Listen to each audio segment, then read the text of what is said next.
You're listening to the Voice of Russia from the heart of London. On weekdays, we broadcast live from 4 p.m. until 8. We'll bring you news, current affairs, features and debate. You can listen to us on digital radio and online. Visit ruvr.co.uk. Welcome back. You're listening to the Voice of Russia in London. I'm Brendan Cole. Benjamin Netanyahu may be keeping his job as Prime Minister after Israel went to the polls, but his Likud-Beitenu alliance has lost a quarter of its seats in the parliament, or Knesset. With coalition talks still ongoing, his does remain the largest grouping, with 31 seats, but it was a sharp drop from the previous total of 42 for the two parties. Mr. Netanyahu has offered to work with the newly formed Yesh Atid party, which shocked observers by coming second with 19 seats. However, its leader, the former TV presenter Yair Lapid, has demanded reform of a law under which ultra-Orthodox Jewish seminary students can defer military service. The thing is that religious parties in the current governing coalition are strongly opposed to any such changes.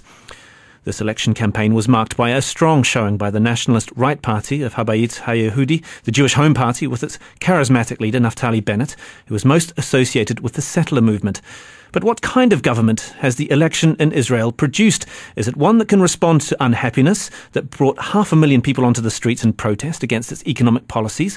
Or will it be a government that will do its utmost to increase control over the occupied Palestinian territories? Well, to discuss this and issues surrounding the election, I'm joined in our London studio by Rachel Shabi, who's a journalist and author of the book, Not the Enemy, Israel's Jews from Arab Lands. A warm welcome to you, Rachel. We'll be joined very soon by our bureaus in Moscow and in Washington. But I'd just like to get your view initially, Rachel. The horse trading is going on at the moment. Netanyahu, he obviously will stay Prime Minister. But what did you make of the day? We were expecting perhaps the most right-wing coalition in the country's history. That hasn't quite happened, has it? No, it hasn't. All the polls, as well as all the analysts just days before the election, were predicting that there would be a much higher percentage of seats allocated to the right and far right parties. And in fact, it was less than expected, in part because there was a higher turnout of voters in areas that are traditionally not supporters of the right and far right, which in itself, in turn, might have been the result of a ad campaign really encouraging the centre-left to go out and vote, as they were identified as the particular proportion of the electorate that were particularly despondent and apathetic about voting. But that all being said, it does look like, there is a sort of deceptive prescription of the Israeli Knesset as being split between the left and the far right. And in fact, it's just split between the right and the even further right. And so we are still likely to end up with a coalition that is more far right. Certainly, it will have more of a percentage of very settler-friendly politicians than was the case the last time round, and is still likely to maintain a very consistent position on the occupied Palestinian territories, which is, to keep them occupied and to keep expanding Jewish settlements. But on the issue of right and far right, and I take your point that it's difficult to sort of see a left-wing party in all of this. But is political discourse in Israel, doesn't that stop or preclude any kind of leftist tendencies, given that maybe politicians, they pay lip service to a two-state solution, but when it comes down to it, they don't want to be branded leftist and rendered irrelevant, I suppose? It's true that left-wing has become, practically an insult in Israel these days. But I do think that part of the responsibility for that does lie with the Israeli left wing itself, in that it has failed to show any of the kind of substance and left wing ideals that might galvanize any kind of meaningful support around it. It doesn't really have any credibility when it comes to, certainly not to the two-state solution, which it is responsible as much as any other party for torpedoing, and certainly not when it comes to, properly left-wing left-wing economic policy of the sort that Israelis seem to be asking for today, particularly when, 500,000 of them turn up on the streets protesting at, very savage neoliberal economy of Netanyahu's coalition. And it was the newspaper Haaretz which made the point, I think, that that this election would be fought on economic policies more than anything else. Would you agree with that? Do you think that that is what we've seen in the results and so far it's coming out this week? I'm not really sure what it was fought on or if it was fought on anything. I mean, it really seemed to be a very kind of apathetic election, one where the public was swayed more by, brand new personalities that appeared cool or modern or different, rather than any sort of substance behind those candidates. That would certainly appear to be the case with Yair Lapid of the Yesh Atid party, who has suddenly from nowhere got 19 seats. It's also true of Naftali Bennett of the Habait Yehudi party, who, whatever his policy, was seen as this kind of new politician. And that it seemed to be more about that than about any sort of a specific policy that any party was discussing with any sense of meaning or integrity in the campaign. Could you argue, Naftali Bennett, some of the things he said were quite explosive, I suppose, but he did kind of tap into a sentiment that was shared among young Israelis, I suppose, because here we had a self-made man, a man who made his millions, and perhaps at a time when Israelis are looking for some kind of, young Israelis in their 20s and 30s, for instance, they're looking for some kind of role model. It so happened that he had the support, but they were kind of interested in the way that he was a self-made man, and that perhaps he offered a vision that maybe the status quo didn't. I think that was a significant part of the appeal about him, that he did seem like this real kind of successful high-tech guy. And Israel, that's the dream, right? To be a successful high-tech person. That's the aspiration, that's the self-image that Israel has of itself, not unreasonably. It is a very advanced high-tech economy. But that would be part of his appeal. But as it turns out, Habait Yehudi did a lot worse than people expected. It did well, just not as well as the polls predicted. And I suspect that when it came down to it, people weren't that interested in voting for a party that just kept going on about settlers and settlement expansion, particularly at a time when people have economic concerns.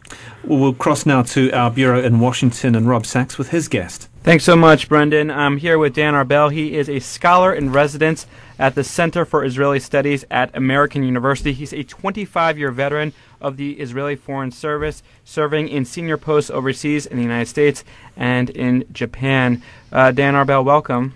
Good morning.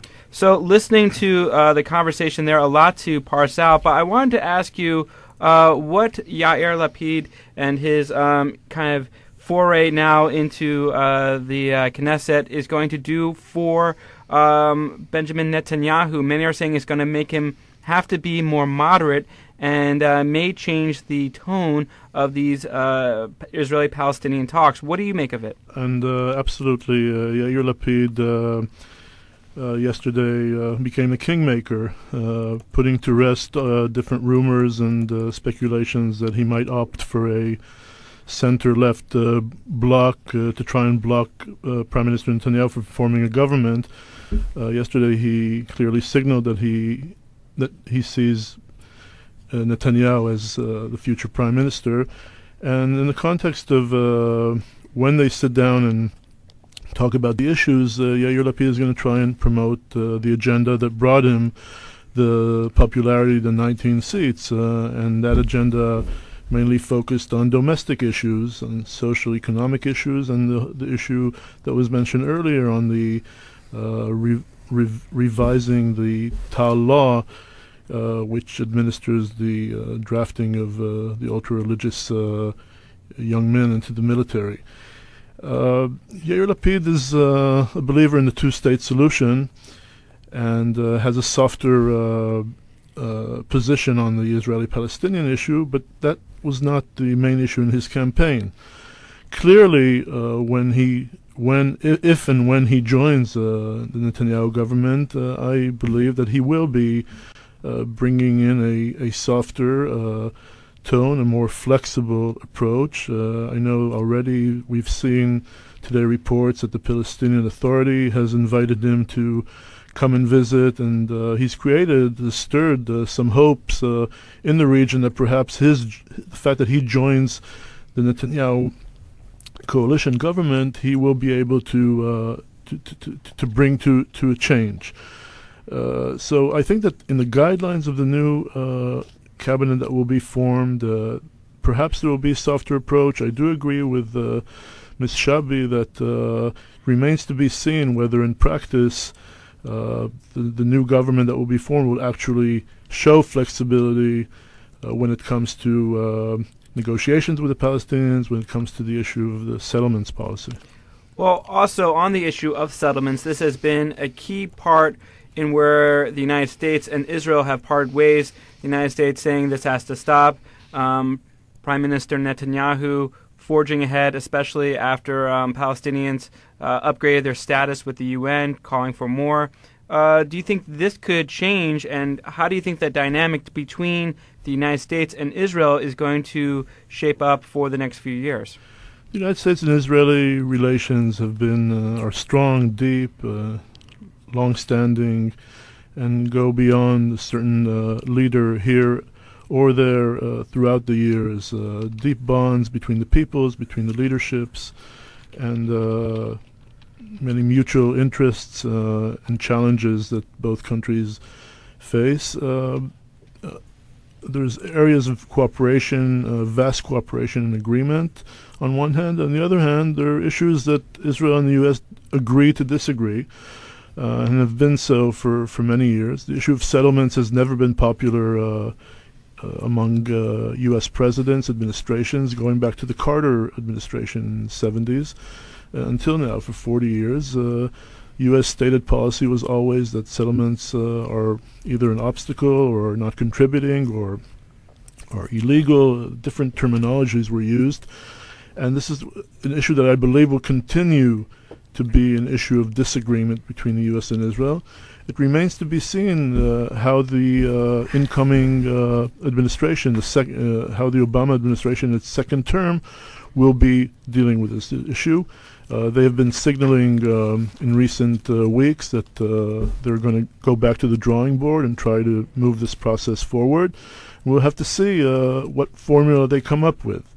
I think that they're encouraged by the fact that people like Yair Lapid and Tzipi Livni may join a future government. The broader coalition there will be then creates perhaps in their view, in the U.S. view, more opportunities to promote these talks, negotiations between Israelis and Palestinians.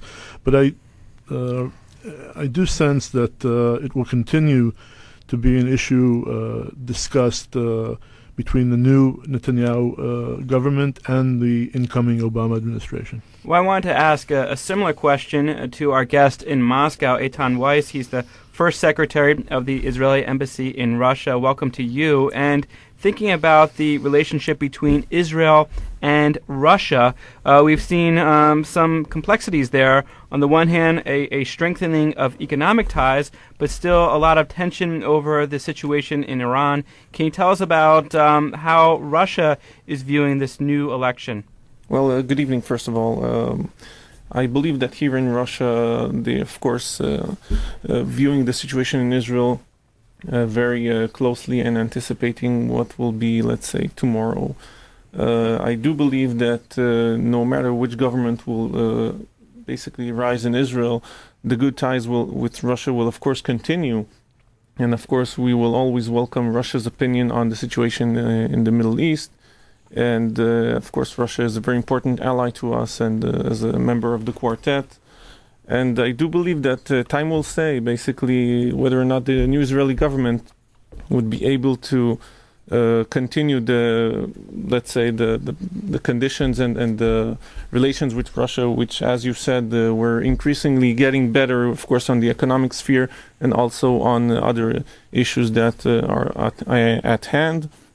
Of course, President of Russian Federation, Mr. Vladimir Putin, visit to Israel really showed that the good ties with Russia will continue, I think, no matter what. I'd just like to bring in our guest here in London, Rachel Shabi.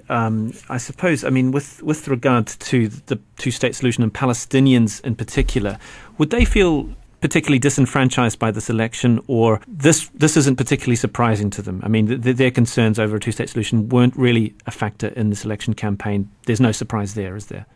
No, I mean, Palestinians I've spoken to have been completely unsurprised and, wearily pessimistic. Same, different government, same policy. They don't expect there to be any change whatsoever on the ground. Palestinians have told me that, Israeli bulldozers will continue to operate in the West Bank, as will all the infrastructure of the Israeli occupation. And the thing about this potential coalition that will form, there is this sort of tendency to hope that people like Yair Lapid will be a restraining influence on Netanyahu's right-wing coalition and bring about a return to the negotiation table, where in fact there's little evidence to suggest that might be the case. I mean, it seems that at best, and Yair Lapid will provide a sort of camouflage. He will be the friendly face of the occupation that will be portrayed to the international community as, the nice guy, the charismatic guy who softens Israel's real policy to the outside world. But in fact, everything he has said about the occupation has implied that, he's really not that interested in peace. I mean, just the fact that he could say that he expects Palestinians to get used to the idea that Jerusalem will remain united and eternally Jewish, and they need to give up on East Jerusalem as the capital of a Palestinian state. I mean, this does not suggest to me a man who's remotely interested in reaching a peace solution with the Palestinians. Could I get Dan Arbell's reaction to that? Yair Lapid, the softer face of Palestinian occupation and policies thereof. It's a possible scenario. But following Lapid's campaign and the way he's been handling the issues since winning since gaining these 19 seats, he's shown some stubbornness, some strength, and he clearly stated that he does not plan to be a fig leaf for the Netanyahu government, for extreme right or far right wing policies. And so it remains to be seen as to how, in the context of him joining and promoting the issues dear to him on the domestic front, how he responds to the Israeli-Palestinian issue, and how he influences, if he influences, the Netanyahu's policies. Ms. Shabi is presenting a scenario which is very likely, but one can argue that there may be perhaps different undercurrents, undertones that could perhaps contribute to a more constructive, a more flexible approach by the new government. I just wanted to follow up with you, Dan. We were talking a little bit earlier about the issue of Iran. And many people will remember that visual of Netanyahu standing up in the UN with that cartoon time bomb, the red line he drew to state it as clearly as possible where things stand with Israel's concern over Iran gaining nuclear capability. Where is that discussion today, and does this new coalition government change that discussion? Well, it's a very good question. I believe that this issue of Iran was one of the main reasons for why, at the time, Netanyahu called for snap elections in October. What was surprising was the fact that during the campaign it was a hidden issue, hardly discussed during the days of the campaign, leading to and it wasn't a defining issue in the discourse, in the political discourse. But once the elections are now over, clearly this issue is going to come back and be on the top of Mr. Netanyahu's agenda. His speech at the UN with his red line drawing on that cartoon,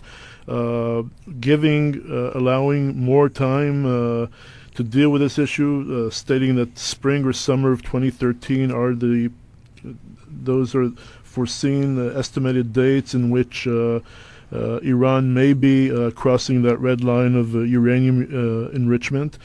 And so I believe that as we approach that time frame of spring and summer, it will become once again a very hot topic. And there, the U.S. and Israel will have to be in close contact on this issue, as they were in previous years. The P5+1 negotiations with Iran are not moving anywhere. They're cannot even agree on a venue for meeting.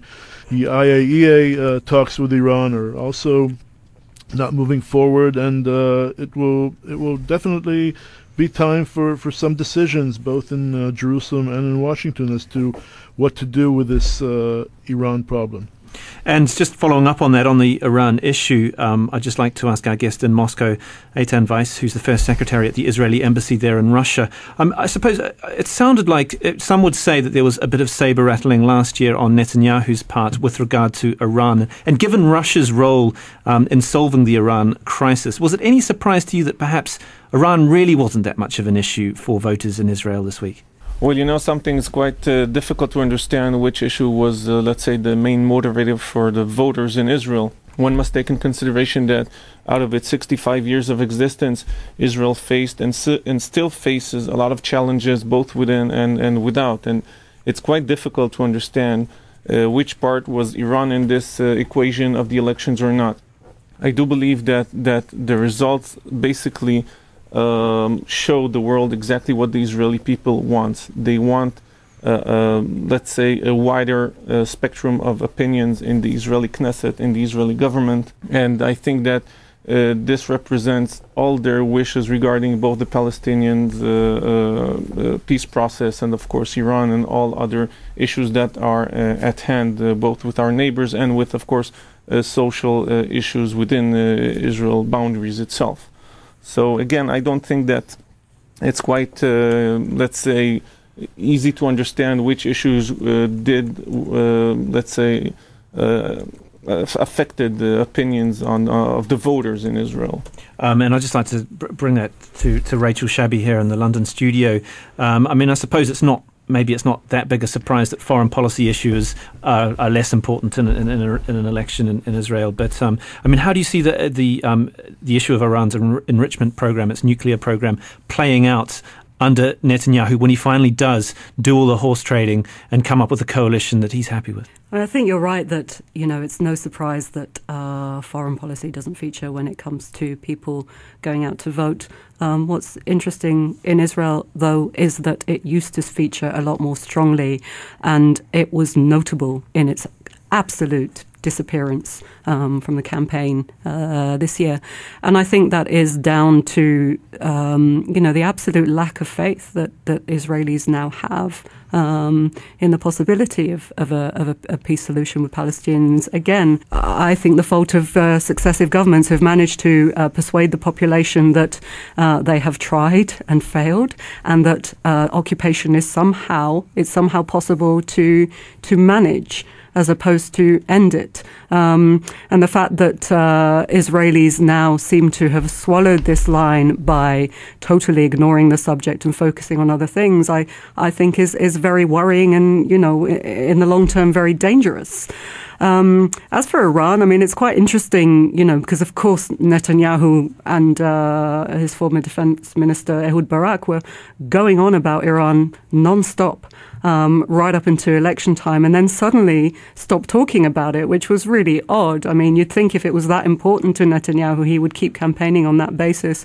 And I do think the fact that he has hemorrhaged some support, it's definitely, he's come out with less seats in this election, is due to the fact that people just don't want to hear that anymore. It's a bit like, just stop going on about that. But would part of that have been down to the fact that they were conscious of the US election and any kind of action against Iran, or whether it be verbal or whatever, needed backing from the US and Obama? Barack Obama was never going to give that in the run-up to a US election that he was trying to win. It might have been partly to do with that. I think you're right. It might also have been down to just fatigue at being bullied into this position of perpetually being fearful and having to worry about, next month and the future for their children, just really having enough with a government that tries to browbeat them with existential angst for their every waking hour. So it might have been just a bit of fatigue with that as well,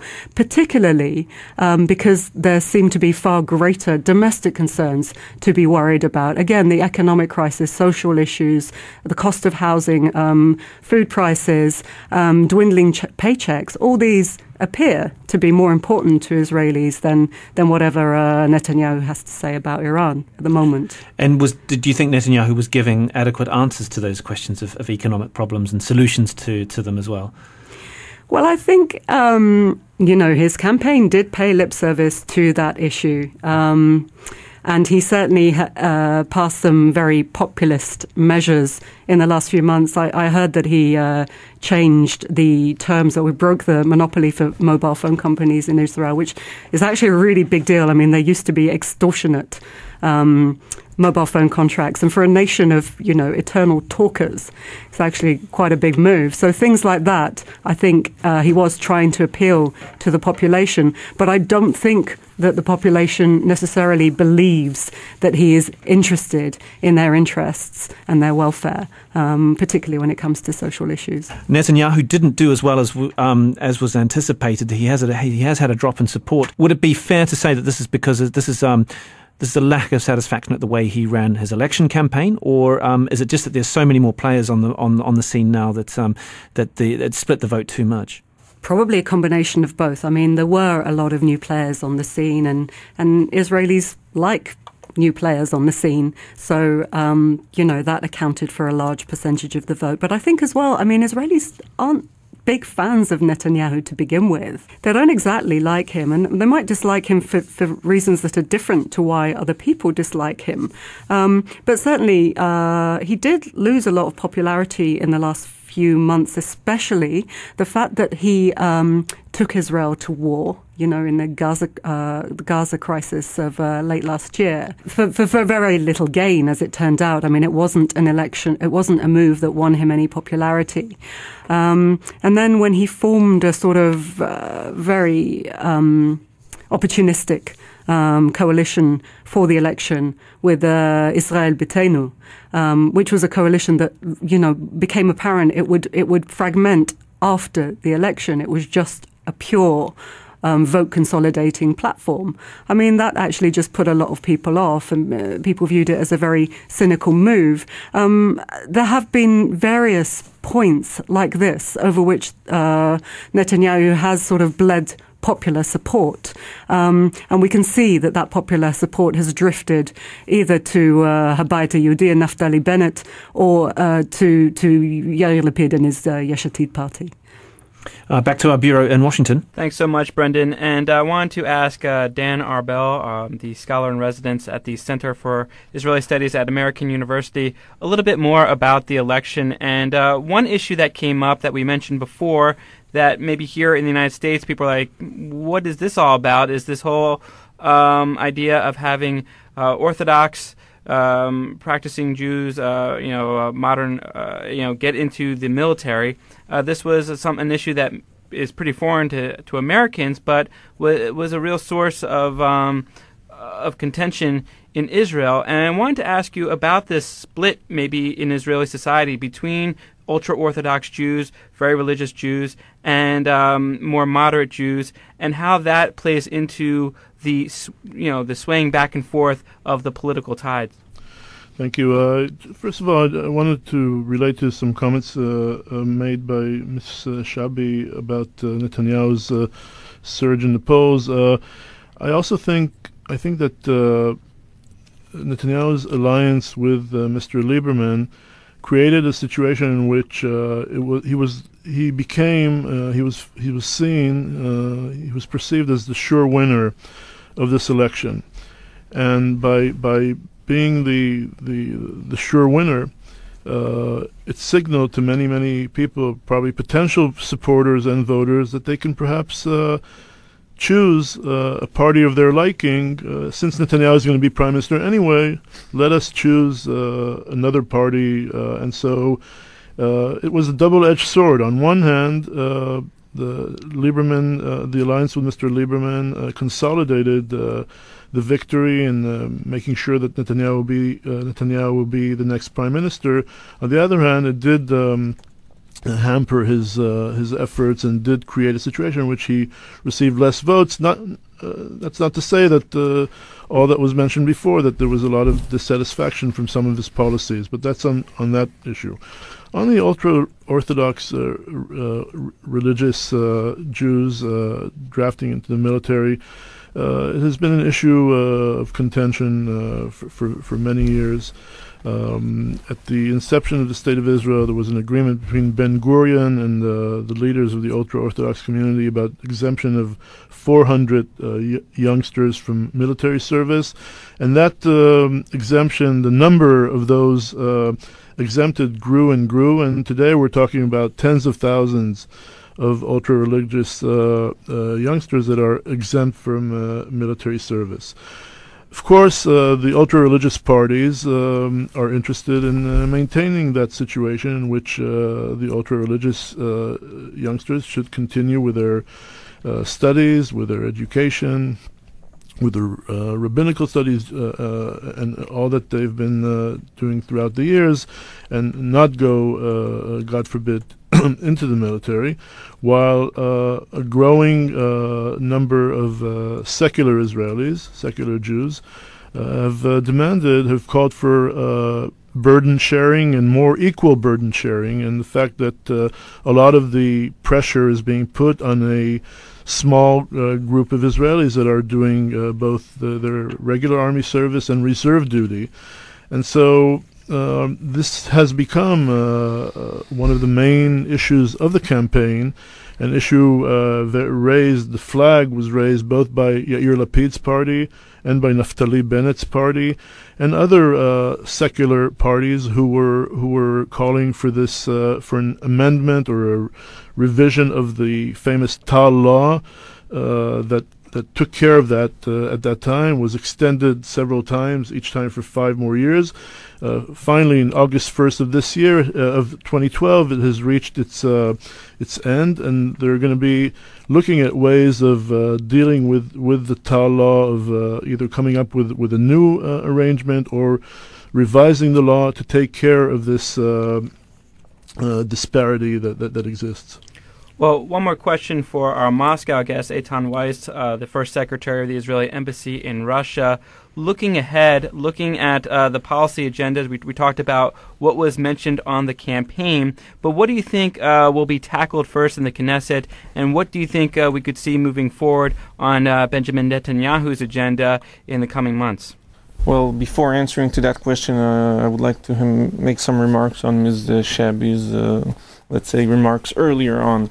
Now, regarding the Palestinian situation, I think that it affected the Israeli public in these elections very simply. The people in Israel, I think, understand that it would be quite difficult to reach an understanding or a peaceful solution with the Palestinians as long as they will continue their one-sidedness moves and actions that basically hinder and might completely stop the peace process as it is quite now. Furthermore, regarding the operation in Gaza, we also have to take in consideration that this operation was a defensive move against an onslaught of rockets and missiles fired by Hamas, the terrorist organization which currently rules the Gaza Strip. And these rockets and missiles threaten more than 500,000 Jews living in cities and settlements within the Israeli border. And I think that the good result of this operation was stopping this onslaught of rockets and missiles firing against Israeli civilians and children. It's simply appalling. Now, regarding your question I think that since Israel again faces so many challenges, I think it would be very, very difficult to foresee what exactly will he tackle first. I do believe that, of course, it depends on the coalition members that eventually will build a new government of Netanyahu's. And again, I think that the first issue probably will be the social situation in Israel, of course, the economic situation, all the let's say issues and topics that basically conveyed or convinced most of the Israeli public to get out of their houses and vote. I also want to stress that the past election 2 days ago signifies a record of civilians, Israeli civilians, voting for the past 14 years. More than 63% of the Israeli voters participated in the voting. That's a record that hasn't been seen in Israel for 14 years now. I'd just like to finish off. We're running out of time, and I know, Rachel, you disagree with Mr. Weiss's position on the war, but I would actually just like to finish off by asking your question over what's going to happen in the days to come. And I know Ariel Sharon once said that in order to become Prime Minister of Israel, you need to be a bit of a snake charmer. You have to please a lot of people. Do you think he's going to take a bit from is Netanyahu going to take a bit from the left, a bit from the right? I mean, how do you see it panning out in the next few days and weeks? Just to respond very, very briefly to the point about Gaza. We've had very, very brief time, but if you just quickly respond to that question over the next few days, how do you see it panning out? Well, over the next few days, Netanyahu is nothing if not a strategist, and he will do his utmost to ensure that he has a strong enough coalition to govern. But if we can take a longer perspective on that, I mean, Israel is going to be stuck with a government that is about managing the situation rather than doing anything to change it. The attack on Gaza was very much managing the situation rather than trying to find any solution to it. Israel is stuck in this position at a time when the entire region is changing. It's increasingly out of touch, and it's going to find that position increasingly problematic. I'm afraid we've run out of time, but thank you very much, Rachel Shabi, author of Not the Enemy, Israel's Jews from Arab Lands, and from Moscow, our guest Eitan Weiss, First Secretary of the Israeli Embassy in Russia, and Dan Arbell, scholar in residence at the Center for Israeli Studies at American University, speaking to us there.